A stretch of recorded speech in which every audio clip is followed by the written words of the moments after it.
My girlfriend blocked me to teach me a lesson. So I moved out everything she owned and she completely unraveled Reddit stories.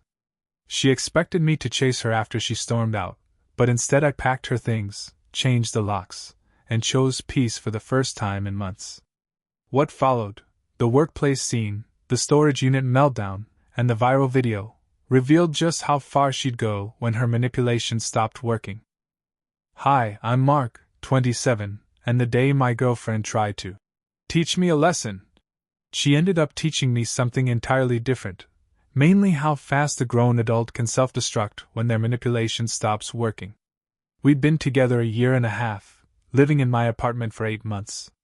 Things were good at the start, or at least I thought so.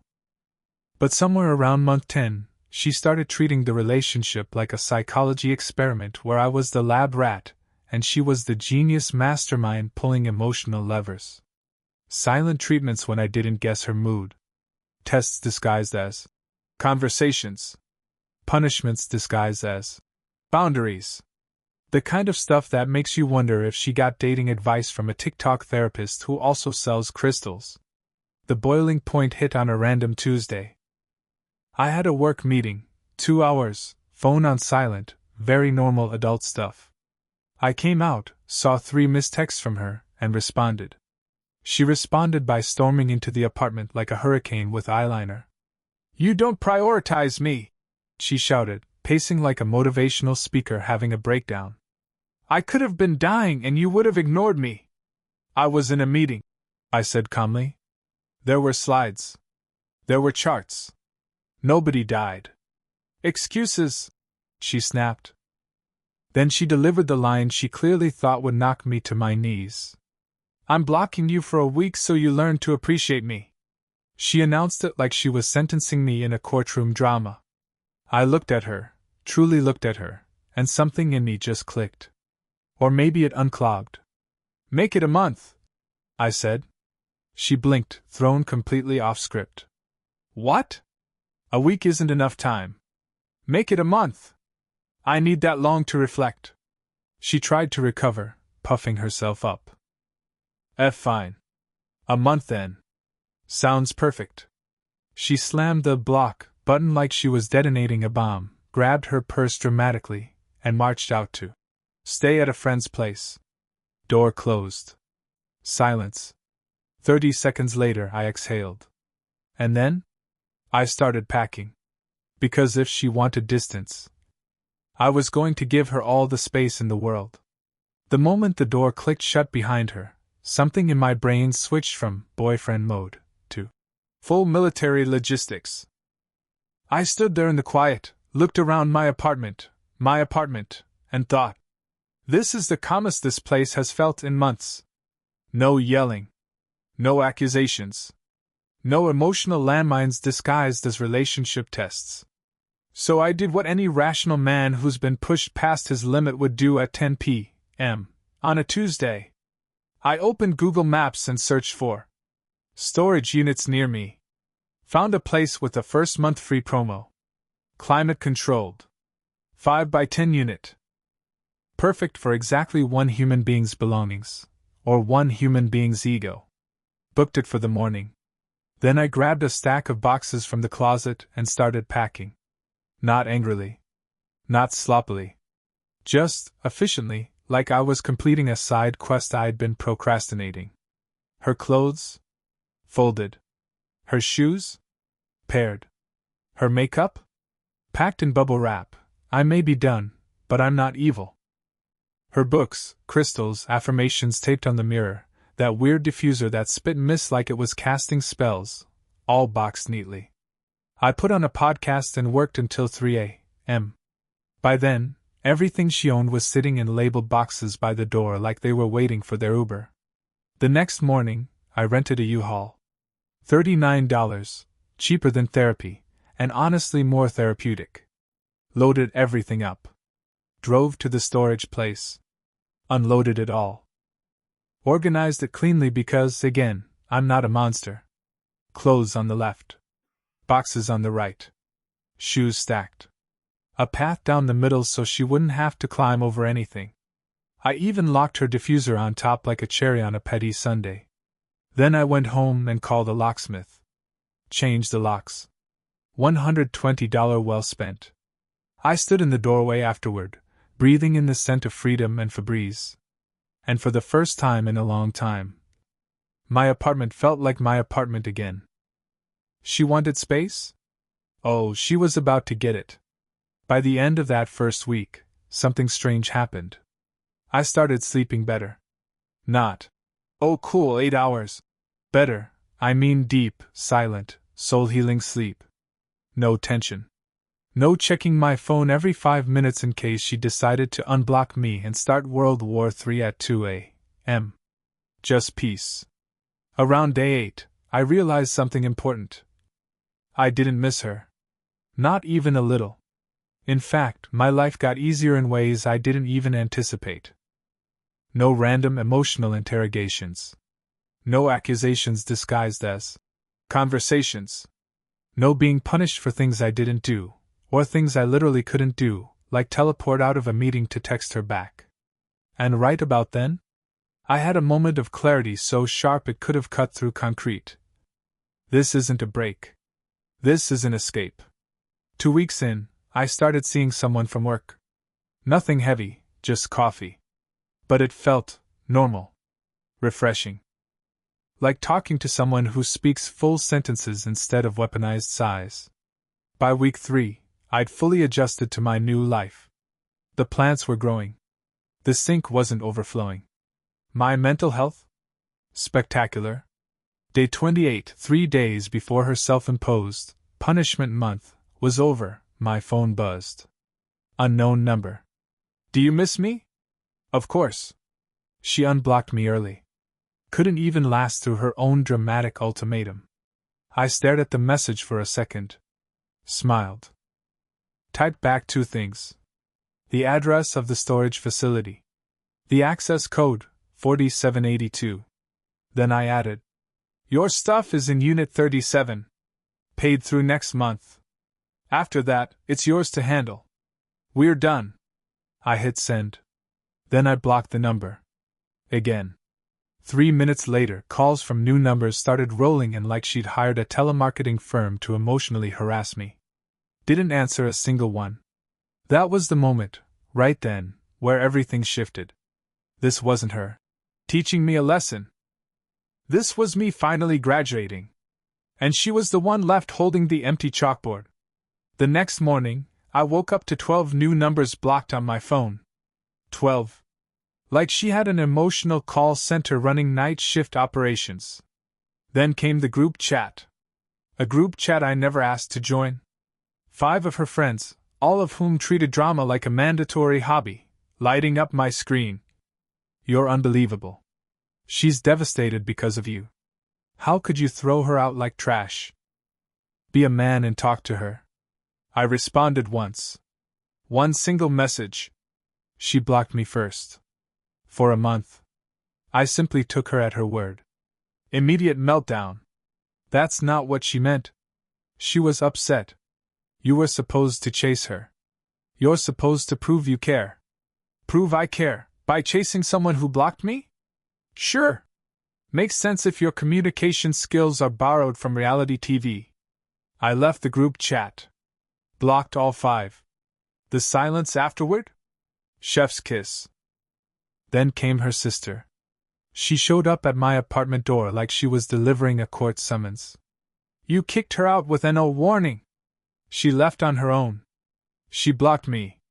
I packed her stuff so she could move forward. You changed the locks. It's my apartment. She wasn't on the lease. That's how leases work. She crossed her arms. You're heartless.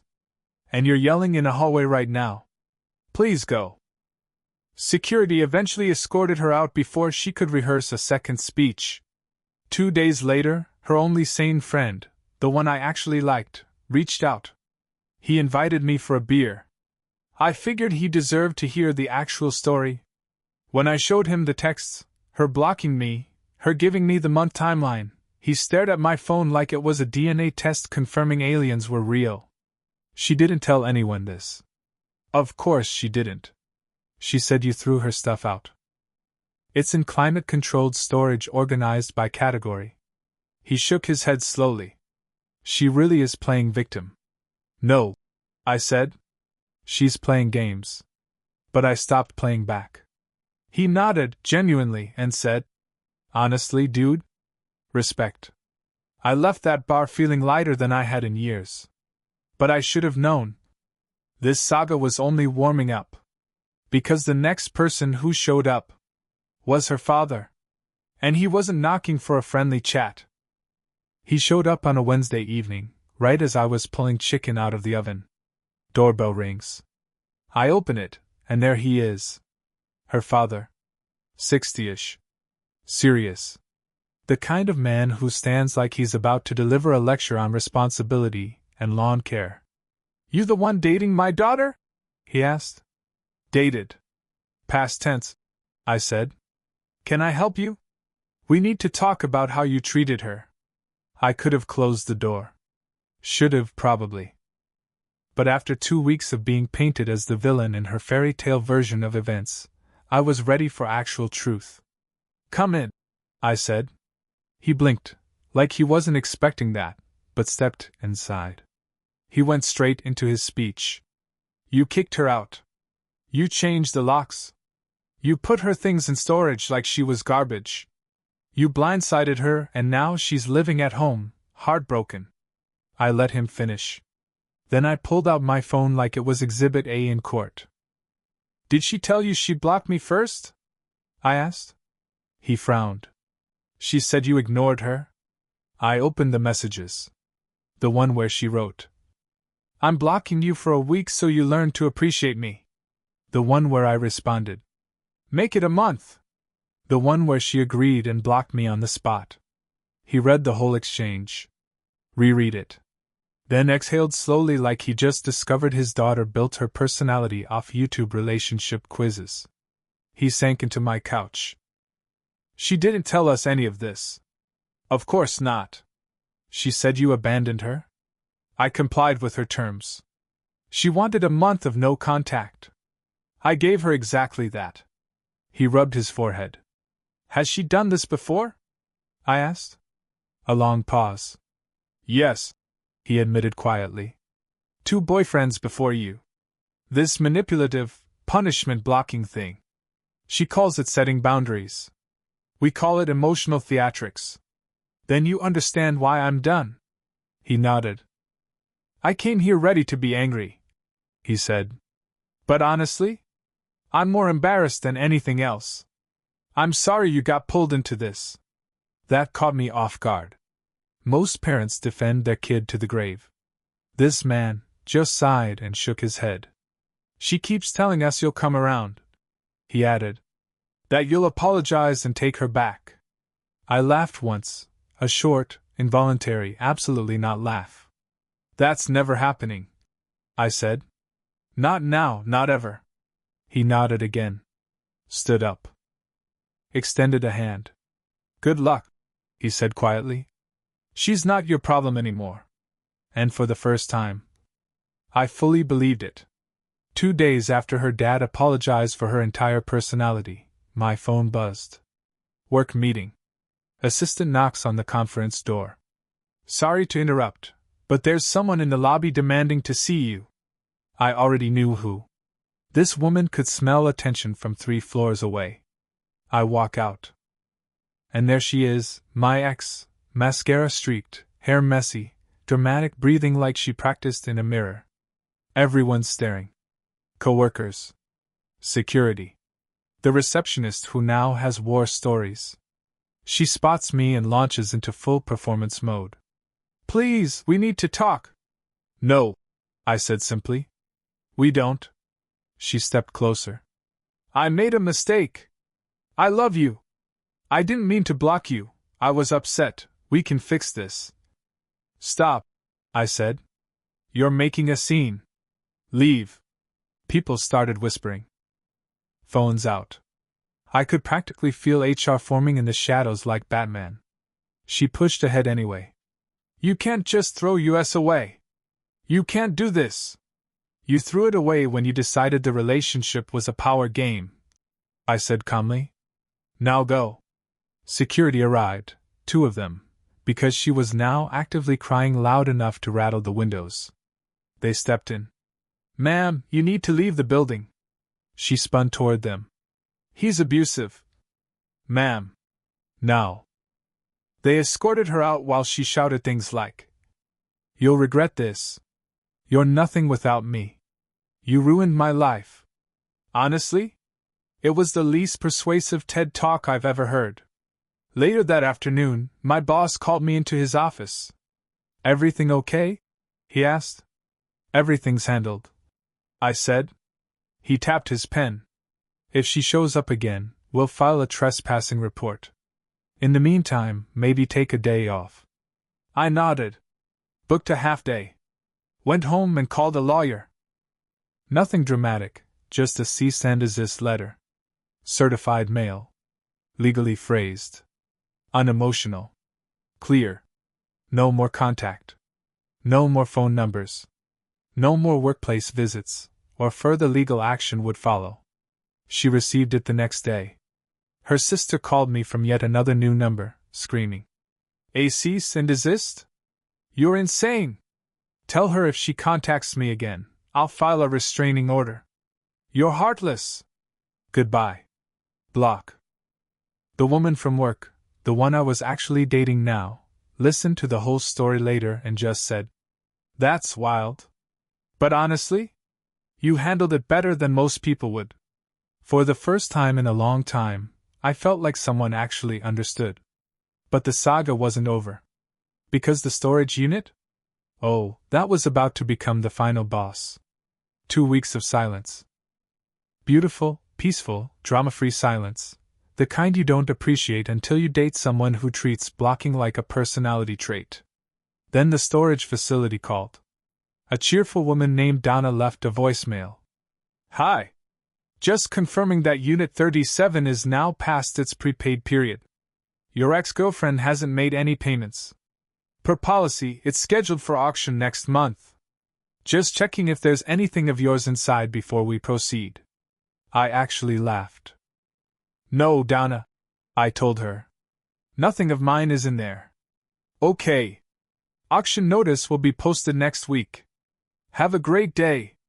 After that call, the meltdown started. Text from an unknown number. You need to pay for the unit. I don't have the money right now. Blocked. New number. Don't be petty. I need my stuff. Blocked. Another number. You stole my things and hid them on purpose. Blocked. Then her friend, the ringleader of her personal cheerleading squad, texted. You're unbelievable. She can't afford the storage unit. You did this to her. No, I replied. She did this to herself. You're a garbage human. Blocked. Her dad called again, calmer this time. Just checking, he said awkwardly. Is the auction, final? She had 2 months. Completely free. She didn't pay a single dollar. He sighed. Yeah, that sounds like her. Just wanted to confirm. Sorry. Even he was exhausted. And then came the best moment of them all. A final text. No theatrics. No accusations. Just 3 simple words from a brand new number. I hate you. I didn't respond. Didn't need to. Because if someone hates you for enforcing boundaries, the boundary was overdue. Meanwhile, the woman from work officially became my girlfriend. We signed a new lease together, both names on it. The apartment finally felt like a home, not a battlefield. She asked once, while we were cooking dinner. Do you ever feel bad about how things ended? No, I said honestly. Actions have consequences. She played games. I opted out. Good, she said. Because I like this version of you, the one who won't put up with that kind of nonsense. Life was good. Peaceful. Steady. The auction date approached. And that's where this all ends. Well, almost. The auction notice went up online the next morning. Unit 37. Contents: assorted clothing, personal items, decor, miscellaneous. Pretty generous description for a collection of pastel sweaters, knockoff handbags, and a diffuser shaped like a crystal moon. I figured that would be the end of it. Oh, sweet summer child. 3 days later, my building's front desk called. The receptionist whispered like she was reporting an active crime scene. Someone's here asking for you. She's emotional. My stomach dropped. Not fear, just annoyance. Yep. My ex was in the lobby. Hair messy. Mascara everywhere. Pacing like she was waiting for a delayed flight. The moment she saw me, she sprinted toward me like a rom-com heroine, except instead of love, she was fueled by pure outrage. You're ruining my life. I kept my voice low. We're not doing this here. You let them auction my things. You had 2 months. Free. You didn't pay. Because I thought you would do it for me. There it was. Not said as a plea. Not as a question. A belief. She genuinely expected I'd keep paying for the consequences of her decisions, indefinitely. Why would I pay for your storage unit? I asked. Because you owe me. After everything I gave you. What did you give me? I asked calmly. She opened her mouth. Closed it. Opened it again. Silence. Security hovered, politely waiting for a signal. I need my things, she finally yelled. I need you to fix this. I shook my head. No. I'm not your cleanup crew. You're heartless. I shrugged. Heartless is cheaper than manipulated. Security stepped in then, guiding her out as she hurled one final classic. You'll come crawling back. You always do. You're nothing without me. When she was outside, a woman at the front desk whispered, Is she okay? Not my department anymore, I said, and walked upstairs. That night I got a text from her sister. She's spiraling. This is on you. I blocked it. Then her best friend. You destroyed her. Blocked. Then a number I didn't recognize. She's talking about showing up at your workplace again. That one I didn't block. I forwarded it to my lawyer. He sent a second cease and desist. This one, much stronger. Her father called the next morning sounding exhausted. She won't listen to us. I'm sorry we dragged you into this again. We're handling it. Good. Finally. And with that, the storm died down. For now.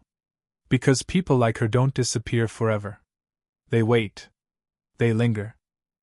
They plan the next dramatic entry. But I was ready. I had boundaries. A life she wasn't part of. A partner who actually respected me. And a piece she didn't know how to touch. The auction was in 2 days. And trust me, that day didn't go the way any of us expected. The auction day was sunny, annoyingly sunny, the kind of weather that makes you suspicious because you know chaos is coming. I wasn't planning to go. I wasn't attached to anything in Unit 37.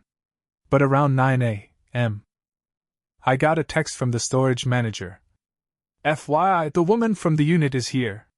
Causing a scene. You might want to come down. Perfect. I pulled into the lot 20 minutes later and heard her before I saw her. She was standing in front of Unit 37, screaming at 2 employees who were trying very, very hard to look like they were being fairly compensated for this. You can't sell my stuff. He stole it. This is illegal. I'm calling the police. One of the workers looked at me like, Please, sir, take your demon back. Too bad for them. I stepped out of my car. She spotted me instantly. There he is, she shrieked. That's him. Arrest him. The crowd of bidders, mostly middle-aged guys hoping to flip abandoned furniture on Facebook Marketplace, all turned at once. A few lifted their phones. I love living in the era where everything becomes free entertainment. I walked up slowly. Morning, I said. You ruined my life. You blocked me for a month. I reminded her. I followed the terms of your little experiment. You knew I didn't mean it. Ah. The holy scripture of manipulators. I didn't mean what I said. You should have known to ignore my words and obey my intentions. Ma'am. The auctioneer finally cut in. You've had multiple notices. You didn't pay. The unit is delinquent. We legally have to proceed. She whipped toward him like a velociraptor. He moved my stuff without permission. I raised an eyebrow. You moved out without permission. The crowd murmured. Nothing noises but the type that say, "We know who's lying here." Her face went red. Then purple. You did this on purpose to embarrass me. No, I said. You're embarrassing yourself. I'm just standing here. Silence. The dangerous kind. Then she tried a new strategy, tears. She collapsed dramatically against the metal door, wailing like someone was auditioning for a tragic opera. I have nothing. I have no one. Everything is falling apart because of you. The auctioneer cleared his throat. Starting bid at $20. She stopped mid-sob. What? A man with sunglasses raised his hand. 20. Someone else called out. 25. Her jaw dropped so far I'm surprised it didn't unhinge. My clothes are worth more than that. The sunglasses guy shrugged. Ma'am, it's mostly acrylic sweaters and plastic jewelry. I nearly choked. She turned back to me, pure venom. Stop them! No. Please! No. If you let them sell it, I'll never forgive you. I didn't ask for your forgiveness. She just stared. That was the real breaking point, the moment she realized she had zero leverage, zero power, and zero ability to manipulate the situation. The unit sold for $65 total. $65. A year of her curated aesthetic, TikTok outfits, and self-care purchases, boxed up and sold for the price of a mediocre dinner. As the buyer padlocked the unit, she slumped against her car, silent now, trembling with a mix of disbelief and fury. The storage manager handed me a clipboard. Just need your signature confirming you were notified. I signed. Walked past her. Stopped. Looked at her one last time. She glared up at me through tears. You're a monster, she whispered. I shrugged. No. I'm just done. Then I got in my car and drove away. And that should have been the end. But it wasn't. Because 3 days later, she showed up again. But not at my apartment. Not at my job. At my girlfriend's place. 3 days after the storage unit auction, just when I thought the chaos meter had finally hit zero, my phone buzzed. Not from my ex. Not from her sister. Not from one of her discount rate avengers of drama. It was my girlfriend. Hey, are you close? Someone's outside. That was all she wrote. Short. Precise. But the tone told me everything. I drove to her place in 10 minutes flat. When I pulled up, I saw her immediately. My ex standing on the walkway. Arms folded. Eyes red. Hair a mess. Like she hadn't slept since Tuesday. My girlfriend was on the porch, keeping distance, clearly uncomfortable but calm. She's calm in the way firefighters are calm, trained, steady, and ready to hit someone with a metaphorical hose. The moment I stepped out of the car, my ex spun around. There you are, she snapped. You need to tell her the truth. I stepped between them. What are you doing here? She needs to know what kind of man you really are. My girlfriend raised an eyebrow. Pretty sure I already do. Oh please, my ex scoffed. You think he won't do the same thing to you? He threw me out like garbage. He hid my stuff. He humiliated me. I didn't even open my mouth. My girlfriend beat me to it. He didn't hide anything. He paid for storage. He gave you a month. You ignored it. Nobody made you miss the payments. My ex blinked. You believe him? Yes, my girlfriend said. Because he's consistent. Because he communicates like an adult. And because everything he told me checks out. That was the first crack.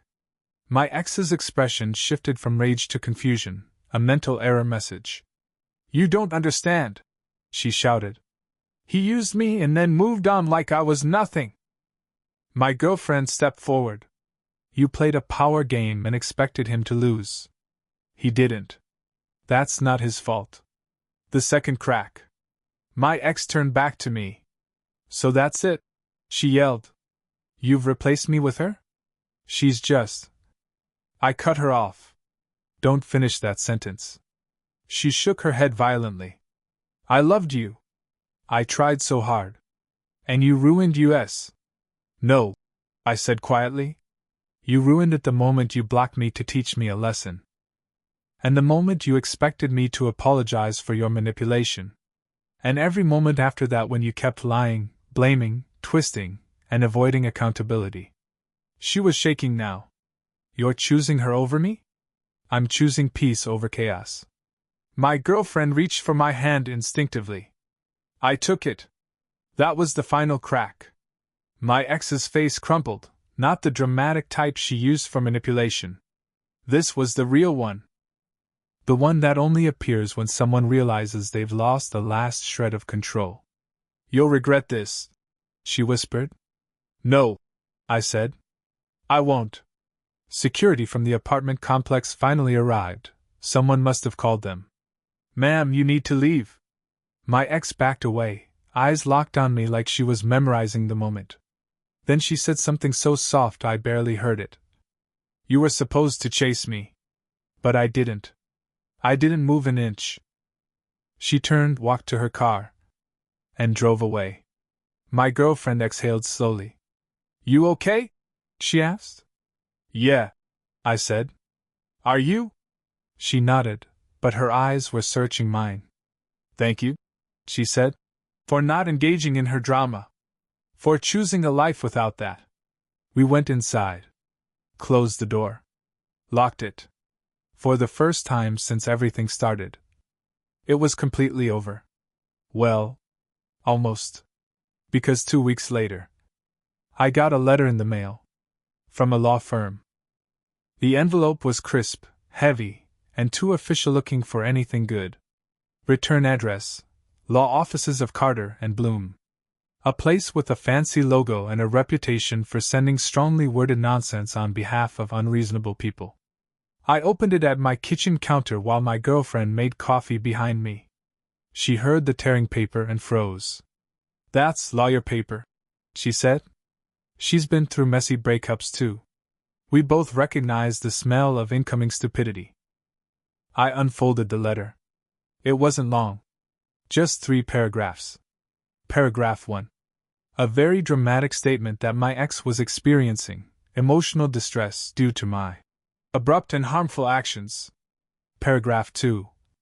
A demand that I compensate her for property loss and psychological hardship. Paragraph 3. A not-so-subtle threat that if I didn't respond within 10 business days, they would consider further legal action. My girlfriend read over my shoulder. Is she trying to sue you? She asked, blinking slowly. Looks like it. She sipped her coffee. She really thinks she can sue you for consequences she created. I kind of admired the audacity. Delusion at Olympic levels. But I wasn't angry. Or anxious. Just mildly impressed at how consistent she was. I grabbed my phone and called my lawyer, the same one who drafted the cease and desist. He picked up immediately. Let me guess, he said. She finally lawyered up. Yep. Send it over. I scanned the letter and emailed it. Not even 5 minutes passed before he called back. His tone? Extremely amused. This is garbage, he said. Legally empty. Emotionally dramatic. Zero foundation. What should I do? Nothing. Actually, no. Let's have fun. I'll send a response. He drafted a letter that same afternoon. And it was beautiful. Cold. Professional. Precise. He stated. She had no legal standing. The storage unit was properly handled. I provided written notice and access. She chose not to pay. She created the situation herself. Continuing this attempt could result in counterclaims for harassment. He ended it with, "My client will not entertain further correspondence unless it arrives through court summons, which we welcome. We welcome it." I almost framed the damn thing. 2 days later, the phone rang again. Not my ex. Not her sister. Not her friends. Her father. He sounded done. Not angry. Not defensive. Just exhausted. "I told her this would happen," he said. "I told her to stop. I told her she needed to move on. She didn't listen. I'm sorry you're dealing with this," I said honestly.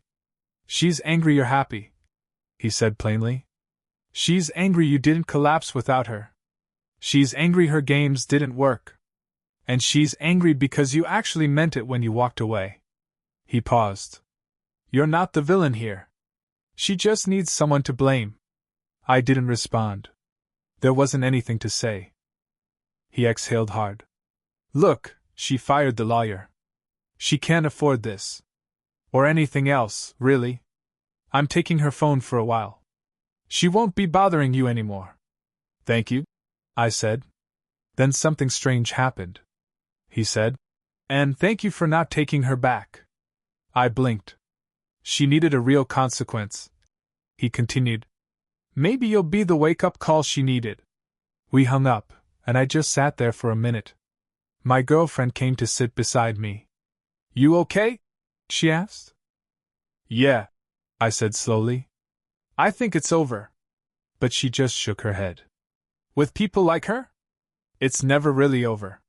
Not until something forces them to stop." And she was right. Because the very next week, I saw my ex again. But not at my place.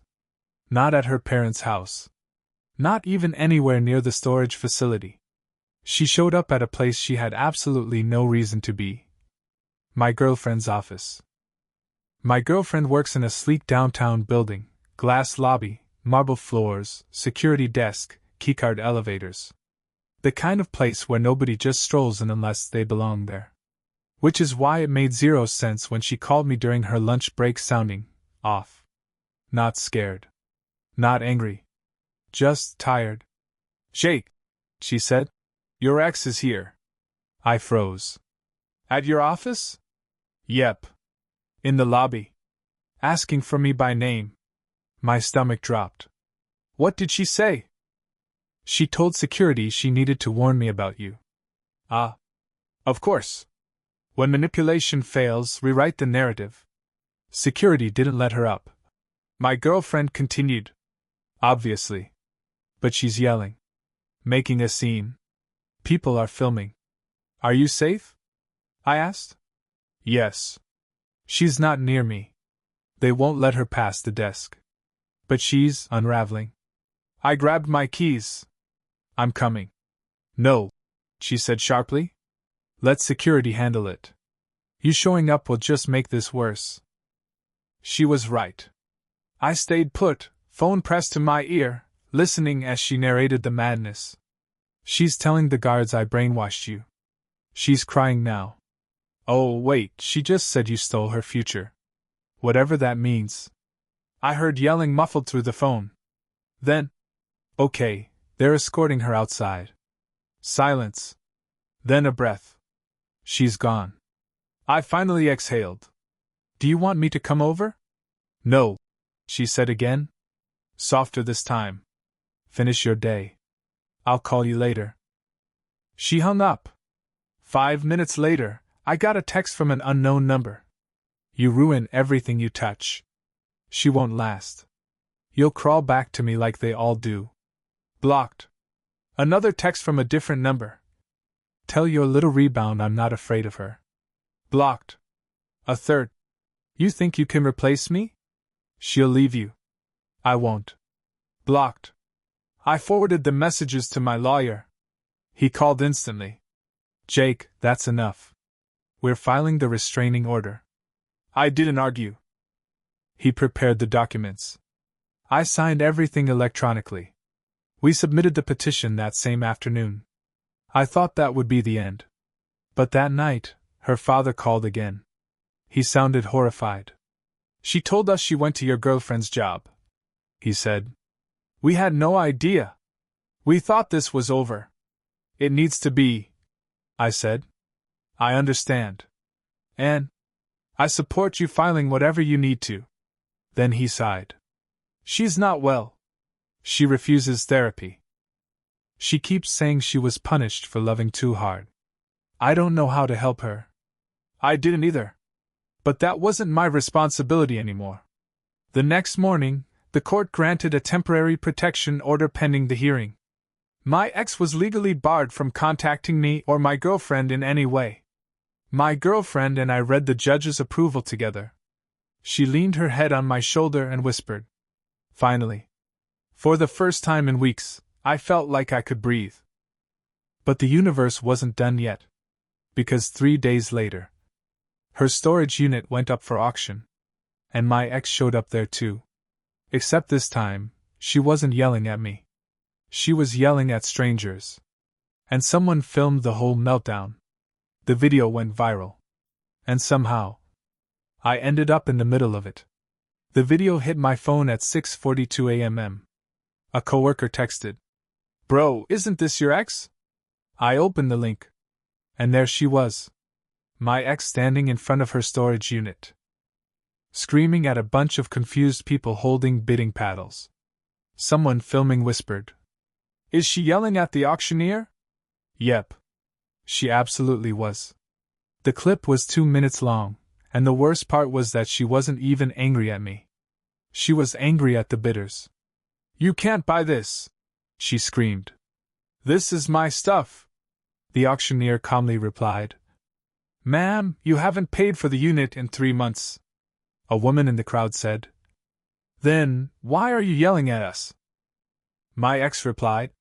"Because somebody stole my man and ruined my life and I'm not losing my things too." Oh. So this was the narrative now. Then she said the line that sent the video viral. "He should have fought for me. Men are supposed to prove their love." I blocked him so he'd try harder. Everyone in the crowd collectively went, "What?" The top comment on TikTok was, "Girl, that was not the move you think it was." By noon, the clip had hit 1 million views. By 3 p.m., someone had stitched the video with POV, when your manipulative games finally meet real-world consequences. By dinner, my ex had deleted her account entirely. And that was the last time she made a public spectacle. Now for the actual ending. The restraining order went through. Permanent. No contact. No loopholes. No accidental new numbers. Word trickled through mutuals that she'd finally agreed to therapy after her parents staged what sounded like a full intervention. Her father sent me one last message. "Thank you for setting boundaries. You might have saved her from herself." I didn't respond. But I appreciated it. My girlfriend, the woman who watched this whole circus from the outside, moved in fully. We built a place that didn't feel tense, or anxious, or like I had to walk on emotional eggshells. A week ago, she handed me a mug of coffee and asked, "Do you ever miss her?" I didn't even have to think. No. Not because I hate my ex. Not because I'm bitter. Not because I'm holding on to some grudge. But because once you've lived in peace, you realize how much of your old life was chaos disguised as love. My ex wanted control. Wanted drama. Wanted to be chased. Wanted to be proven right even when she was wrong. But relationships aren't tests. They're not games. And loving someone shouldn't feel like constantly dodging their emotional booby traps. So no. I don't miss her. Here's what I do have now. A partner who communicates instead of weaponizes silence. A home where no one storms out dramatically. A phone that doesn't buzz with unknown numbers every hour. A life that isn't dictated by someone else's insecurities. And peace, the quiet, stable kind that feels like breathing fresh air after months underwater. The storage unit? Sold. Her belongings went to people who actually paid their bills. The ex? Last I heard, She's trying to become a healing journey influencer. Good luck to her. Me? I'm sleeping better, working better, living better. Because sometimes the best revenge is simply moving on, without looking back. That's it. That's the story. She blocked me to teach me a lesson. I learned one. Just not the one she intended.